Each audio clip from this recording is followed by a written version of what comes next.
The alien queen had ruled for centuries. Her name was whispered across thousands of star systems.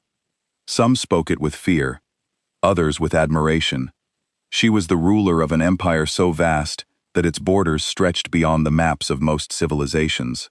Entire planets had surrendered before her fleets ever arrived. Those who resisted simply disappeared. Their cultures, their histories, their names, erased. The universe had taught her one lesson again and again. Power decided survival. And the queen possessed more power than anyone alive. For hundreds of years, she had studied the galaxy. She had witnessed the rise and fall of civilizations. She had seen ancient empires collapse. She had watched species evolve from primitive creatures into spacefaring civilizations. Nothing surprised her anymore, or so she believed. There was no technology she had not seen, no weapon she had not analyzed, no civilization she had not understood. The universe had become predictable. But deep inside the royal archives, hidden beneath layers of forgotten history, there were records that bothered her. Ancient texts, damaged star maps, references written by civilizations that had vanished thousands of years ago. And in those records, one name appeared again and again: humans, a species that did not exist in any modern database. A species with no confirmed origin, no official history, no contact records, only legends. The queen had spent years studying those fragments. The old texts described a small blue planet, a world covered in oceans, green forests, burning deserts, frozen lands, a planet filled with dangers, storms, predators, diseases, natural disasters. The records called it Earth, and the creatures born there? They were described in one terrifying way: Deathworlders. The queen had never liked that term. It sounded like an exaggeration. Every species believed their homeworld was special. Every civilization thought their struggles had made them stronger. But the ancient records claimed something different. They claimed humans were not shaped by comfort. They were shaped by survival. They were a species that evolved under constant pressure, creatures that learned to adapt because failure meant extinction. The text described humans as physically average compared to many galactic species. No claws, no armor, no natural weapons. Yet somehow, they survived. They crossed oceans before they reached the stars. They conquered diseases that should have ended them. They rebuilt after wars that destroyed their own worlds. Again, and again, and again. One ancient passage caught the queen's attention more than any other. It said, "The human does not survive because it is the strongest creature. It survives because it refuses to stop." The queen had laughed when she first read it. Refusal was not strength. Persistence was not power. At least, that was what she believed. Until she discovered the final entry in the archive. A message left by an extinct civilization that had encountered humanity long ago. The message contained only a warning. A single sentence: "Do not fear what humans can do. Fear what happens when they decide they have no other choice." For the first time in centuries, the queen felt something unfamiliar. Not fear. Not yet. But curiosity. She turned toward the stars beyond her throne room. Somewhere out there, on a forgotten little planet of blue oceans and green forests, a species existed that the galaxy had never truly understood. A species that ancient civilizations had written about. A species that empires had underestimated. A species called humans. And now, for the first time in her immortal reign, the queen wondered if there was something in the universe she had not conquered. Something she had not predicted. Something she had not understood. Humanity was coming. And the galaxy was about to remember an old truth. The most dangerous creatures are not always the ones with the greatest power. Sometimes, they are the ones who simply refuse to fall. Most of her council laughed whenever she mentioned these stories. To them, humans were nothing but myths, tales invented by weaker species to explain their own defeats. They said no such beings had ever been recorded by the Empire's explorers. They are shadows, not truth. Her advisors told her, "You are the only reality, my queen." And for a time, she believed them. Yet the stories never fully left her mind. She remembered one line in particular, written in ancient script. "Beware the humans, for they do not kneel, and they do not break. They will outlast even empires." The words stayed with her, echoing whenever she sat alone in her great throne chamber, surrounded by treasures of conquered worlds. The queen's curiosity grew slowly, like a seed hidden deep in the ground. She did not admit it to her council, nor even to her closest guards, but sometimes she wondered, what if the stories were real? What if humans had existed long ago and vanished before her empire rose? Or worse, what if they still existed, hidden beyond her reach, waiting for the right moment to step into the galaxy once more? Her days were filled with routine. Fleets came back from campaigns bringing news of new planets added to her banner. Captains boasted of victories, generals bowed low before her, and governors offered tributes of gold, crystals, and rare machines. She ruled without challenge, and yet, in the quiet of the night, when the stars glittered outside her palace windows, she sometimes felt something strange, something close to emptiness. Perhaps it was the boredom of endless victories. Perhaps it was the weight of eternity. Or perhaps it was the lingering thought that somewhere beyond the edges of her maps, there was something greater waiting for her. She did not know, but the feeling never left. Her people told stories of her greatness, but she secretly longed for a story she had not heard before. Conquering weak worlds no longer excited her. Ruling those who surrendered before even fighting gave her no pride. She wanted a challenge, something to remind her why power mattered. And that is why the idea of humans fascinated her so deeply. If they were real, and if they were as unyielding as the myths claimed, then they were unlike any species she had ever faced. One day, during a rare moment when she allowed herself to walk through the grand library of her palace, she came across an old data tablet. Its surface was cracked, its words half-broken, but it spoke of a war that had taken place thousands of years earlier. The account described a small group of beings who fought against overwhelming odds, refusing to surrender, even when their world burned. The name was blurred, but the descriptions matched the human myths. The more she read, the more intrigued she became. Could it be possible? Could humans have truly stood against an empire older than hers? And if so, where were they now? Had they perished? Or had they survived in the shadows of space? The queen felt a spark of excitement, a rare emotion she had not known in centuries. Still, she kept her thoughts hidden. Her advisors would not understand. They were comfortable in their certainty, believing the empire was unstoppable, eternal. But the queen knew better. History was filled with empires that had once thought the same, only to vanish into dust. And if humans were real, perhaps they were the kind of force that could change everything. As she sat upon her throne that evening, hearing another report of another easy victory, she found herself drifting into thought. The alien governor who spoke before her seemed small and meaningless, his words blending into a blur. All she could think about was the myth of humans. She imagined what they might look like, how they might speak, how they might stand before her. Would they tremble like the others, or would they meet her gaze without fear? The queen smiled faintly to herself, though none noticed. For the first time in a long while, she felt something new. Anticipation. Somewhere out there in the vast sea of stars, the truth of the human myth awaited her. She did not know when or how, but deep within her heart, she sensed that one day she would find out. That thought stayed with her, as the palace grew quiet and night settled across her world. The myths no longer felt like old stories. They felt like a whisper, a promise carried by the stars, a promise that change was coming, and when it arrived, it would not bow to her crown. And though she did not admit it aloud, the alien queen hoped it was true. The alien queen's fleet had set out on what was supposed to be another routine conquest. A distant planet on the edge of known space had refused to submit to her empire, and though its defenses were weak, the queen had decided to attend in person. Normally, she would not waste her time on such minor matters, but something about the reports from her scouts caught her attention. The planet's signals carried strange patterns, energy bursts unlike any they had catalogued before. Her ships arrived in the orbit of the green and rocky world, their black hulls blotting out the sunlight.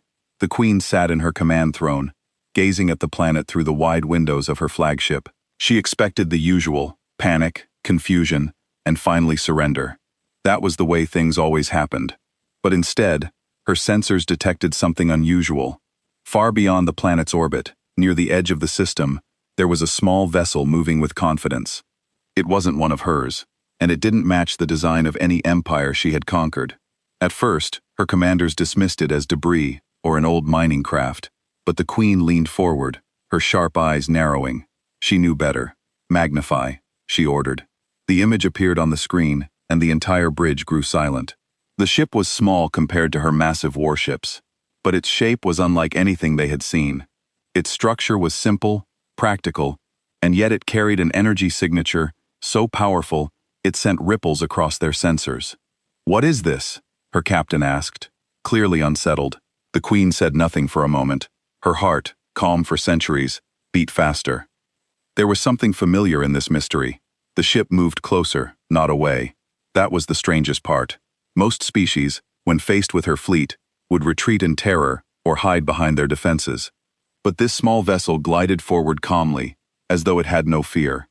It was like a lone wolf stepping into the territory of lions, not trembling, not slowing. Her commanders grew nervous. "Shall we destroy it, my queen? One strike and it will vanish." But the Queen raised her hand. "No," she said firmly. "I want to see who dares come to me this way." The ship opened a channel. A voice filled the bridge. Deep, steady, and unlike any alien tongue they had heard before. The translation systems worked quickly, and soon the words became clear. "This is Captain Elias of Earth. Identify yourself." The Queen's chest tightened at the sound. Earth. The word was small, but it carried weight. She had read it in the old texts, written alongside the name of the humans. Her mind raced. Could it be true? Had the myths taken shape in front of her eyes? Her commanders whispered nervously. None of them recognized the name, but she did. She silenced them with a glare. "This is the Queen of the Dominion," she replied with calm authority. "You stand before the might of an empire older than your kind. Why do you come forward, human?" There was a pause. Then the man's face appeared on the screen. He wore no crown, no ornaments of power, only a simple uniform marked with strange symbols. His eyes were sharp, not afraid, and his expression carried a kind of strength she had never seen before. He did not bow. He did not tremble. He looked at her as if they were equals. Her court was stunned.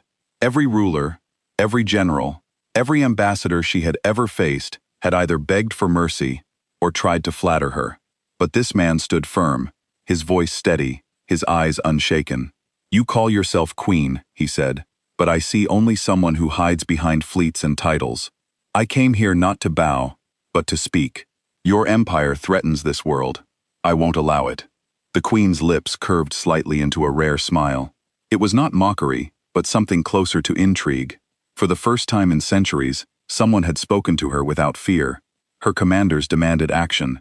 "Destroy him! This insolence cannot be tolerated," they shouted, but she silenced them again. Her gaze never left the man on the screen. "You are bold, human," she said slowly.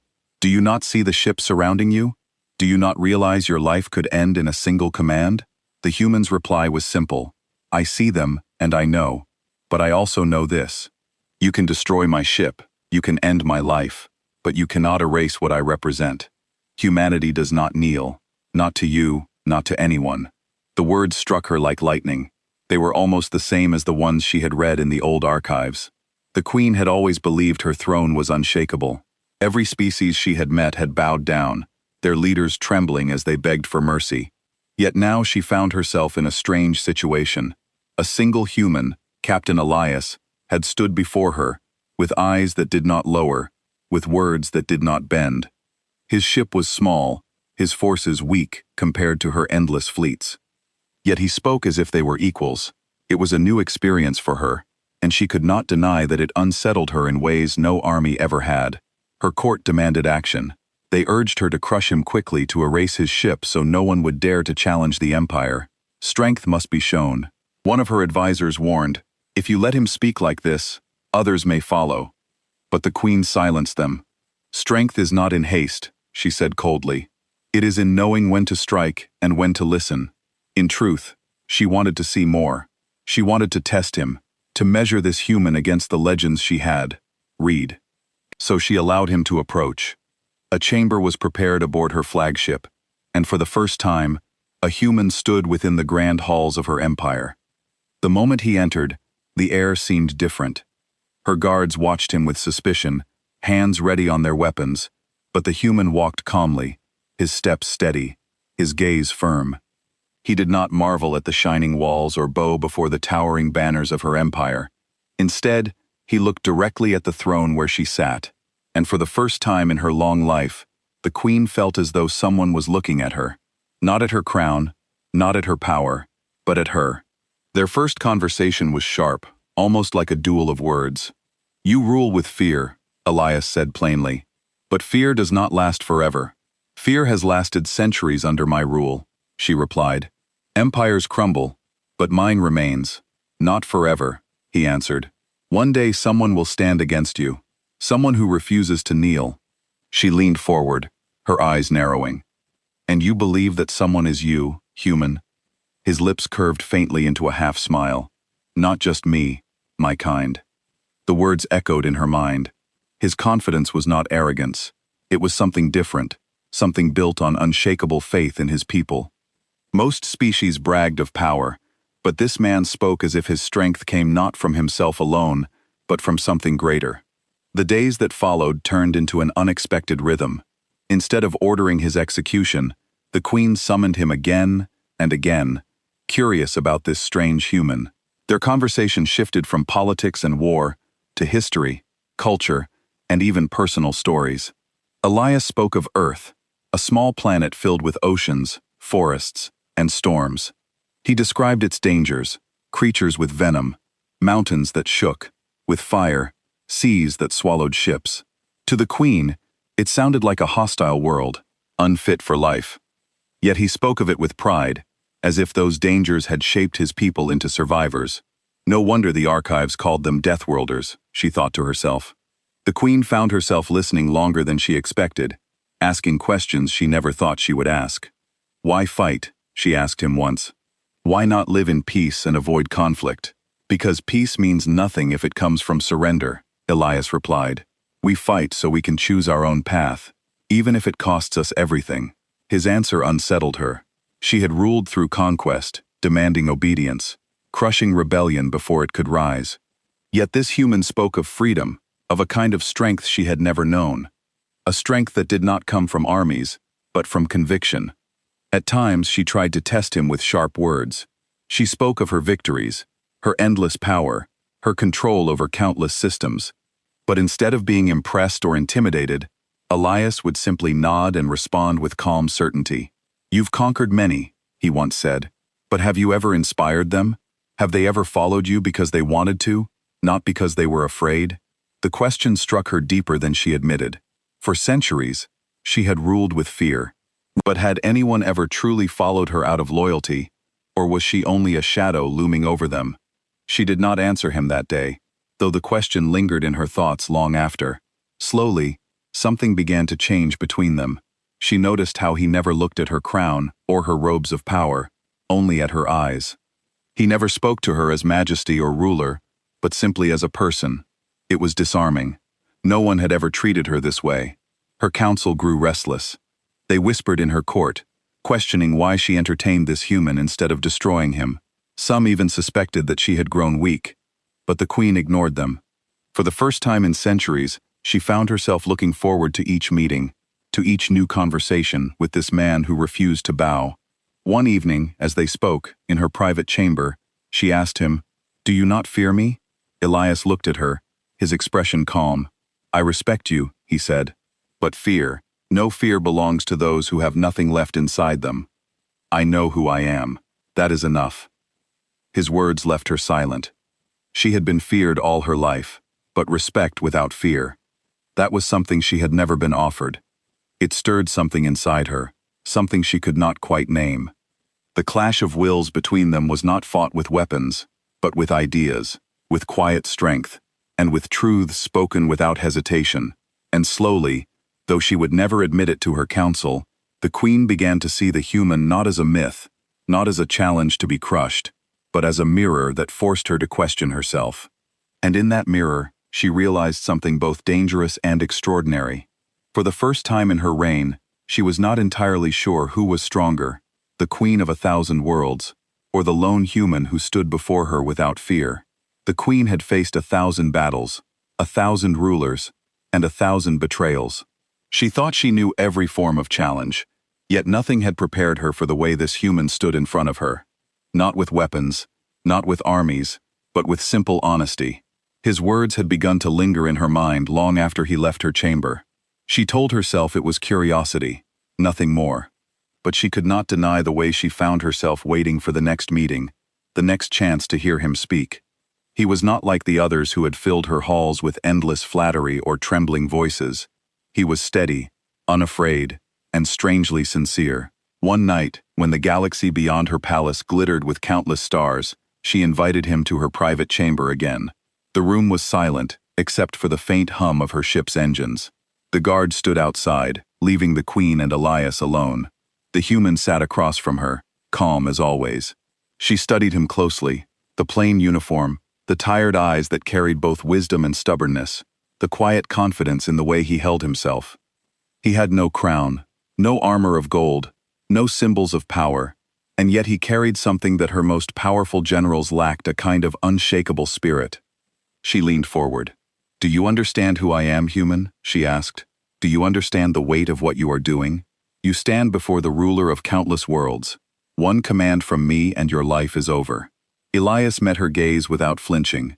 "I understand," he said simply, "but I also understand something else.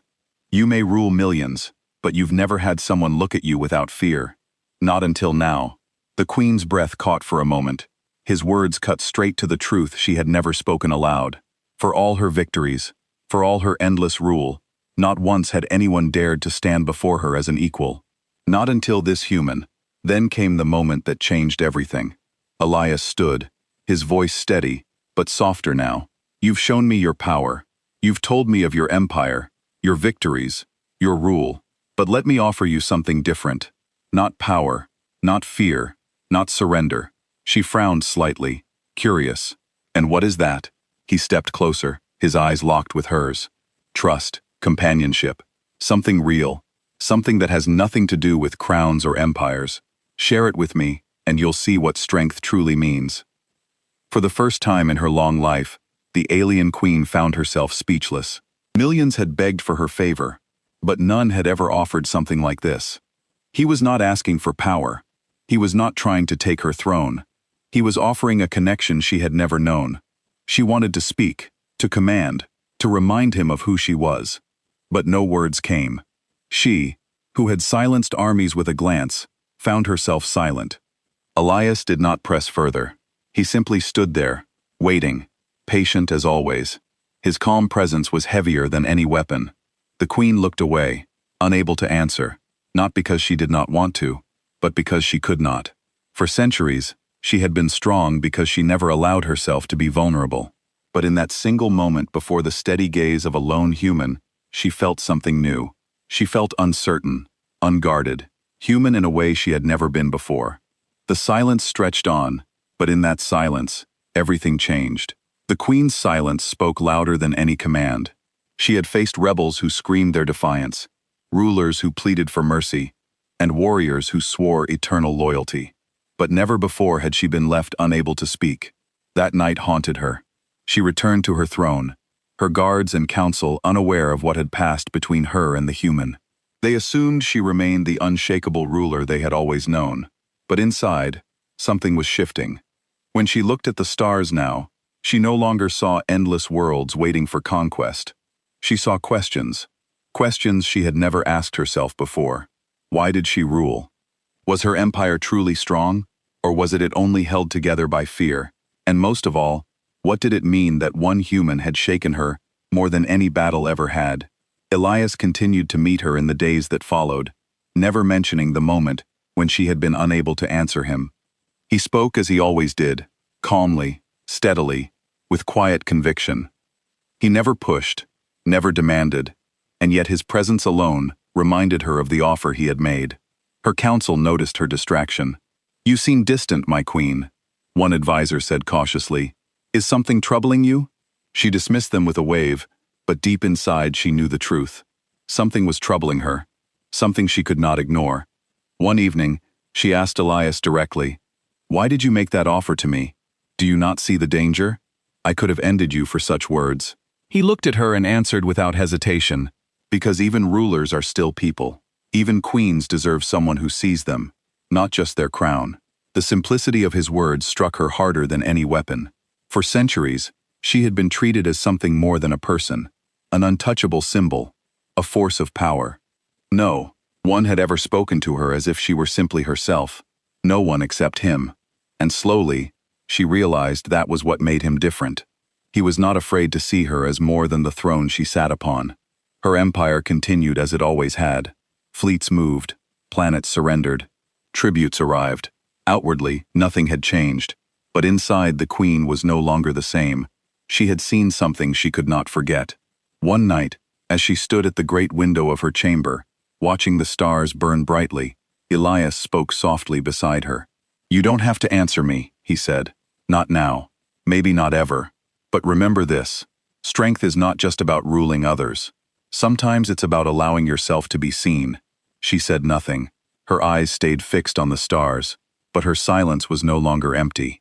It was filled with thoughts, with emotions she had long buried, with a quiet realization that perhaps she had found something greater than conquest. For the first time, the alien queen felt vulnerable, but instead of weakness, it felt strangely like freedom.